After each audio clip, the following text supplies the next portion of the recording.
যেন পবিত্র সেই মতো বৈষ্ণবের তিথির স্বরূপ। আজকে পরম পূজ্যপাদ শ্রীমদ ভক্তিবেদান্ত মুনি মহারাজের তার গুরুদেব নিত্যলীলা প্রবিষ্ট গৌর গোবিন্দ গোস্বামী মহারাজের শুভ আবির্ভাব তিথি। সেই তিথি উপলক্ষে আমরা সকলে একত্রিত হয়ে তাঁর গুণকীর্তন শ্রবণ কীর্তন করবার জন্য প্রয়াসী হয়েছি বা সমবেত হয়েছি। শাস্ত্রে বলছেন, গুরু ছেড়ে গোবিন্দ ভজে সে পাপী নরকে মজে। তাহলে গুরুদেবকে বাদ দিয়ে কেউ যদি গোবিন্দের ভজন করতে যায় তার যথাযথ গোবিন্দ ভজন সম্ভব হয়ে ওঠে না। শাস্ত্রে বলছেন, গুরুষু নরমতে যস্য বা নানকীশ।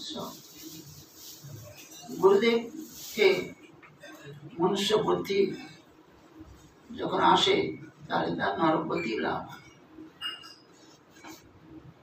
একটু আগে আমরা পরম পূজ্যপাদ সভাপতি মহারাজের শ্রীমুখ থেকে গুরুতত্ত্বটি আমরা শ্রবণ করলাম। তো জীবের নিস্তার লাগে নন্দসুত হরি ভুবনে প্রকাশন গুরুর পদে। তাহলে ভগবান তিনি গুরুর রূপ ধারণ করে জগতে আসেন। যদি বলেন মহারাজের শ্রীমুখ থেকে শ্রবণ করে তারা সকল বৈকুণ্ঠের দূত তার নিজজনকে পাঠিয়েছেন। নিজজন তো তিনি এক অহম বহুস্বামী, এক হয়ে তিনি বহু হতে পারেন, তার পক্ষে অসম্ভব নয়, সবই সম্ভব। তাহলে শাস্ত্রে বলছেন, নিদেহ মাধ্যম সুলভম কল্পং সুকল্পং প্রবং সুকল্পং গুরুকর্ণ ধারম নবস্বতে ঋতম ময়ানু নবস্বতে ঋতম পুমান ভবাব্দি নতরে মহা। শাস্ত্রে বলছেন, এই নরদেহটি সব প্রয়োজনের মূল।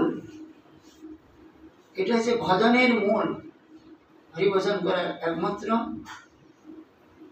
এটি পটুতর একটি নৌকা বলে বলা হয়েছে। উদাহরণ দিয়ে বোঝাচ্ছেন।